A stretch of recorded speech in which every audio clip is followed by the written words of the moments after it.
Eccoci qua cari amici, battute finali qua dalla fiera auto d'epoca Padova. Abbiamo visto quello che abbiamo visto, insomma, alcune cose, certo, ci sarebbe da fermarsi almeno 3 giornate. E niente, vi faccio vedere cosa abbiamo visto da questa Jaguar, un po' datata. Qua vediamo un retro di un Audi, però a me quello che piace di più è questa Citroen AK del 1974. E anche questa ha un po' il suo fascino, dato che è un furgonato e io sono sempre stato un amante dei furgonati. Eccola qua, bellissima vecchia Citroen AK, portiamo a casa, mettiamo in memoria. Vediamo una vecchia giù in lontananza, adesso andiamo a beccarla, bellissima, 74, per gli amici delle vecchie Citroen,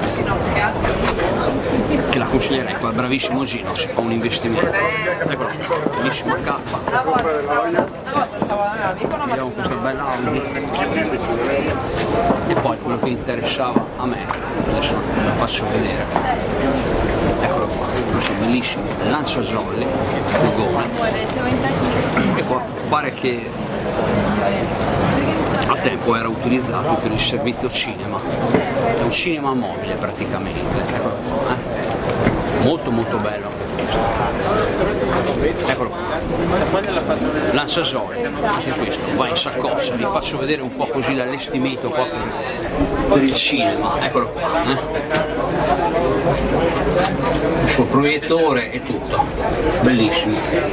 E qua giù anche questo è un bel spettacolare, questo lanciajolli del cinema che è stato attivo fino al, vi dico subito, attivo fino al 1992, pensate, per cui vedete ha tutta l'attrezzatura per la proiezione, gli altoparlanti e tutto quanto, veramente un oggetto unico, molto interessante. Tra l'altro sul canale forse c'era uno che cercava tempo fa un lanciajolli, mi ricordo, però ma forse nel mio canale cercavano anche un super jolly, perché lo c'è nel mio canale. No, ma non si preoccupi. Insomma, trovi quelli che vogliono la cosa particolare, sì. particolare, chiedono l'oro. Comunque questo è allestito così. Eccolo qua ragazzi, spettacolo, lanciajolli, eccolo qua.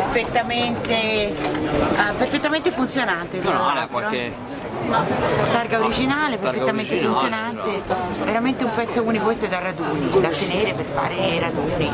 Eccolo qua, ragazzi, con questo vi saluto. Il Caragio, andiamo a recuperare qua La radica labile? qualche amico. Ciao a tutti. Ciao a tutti!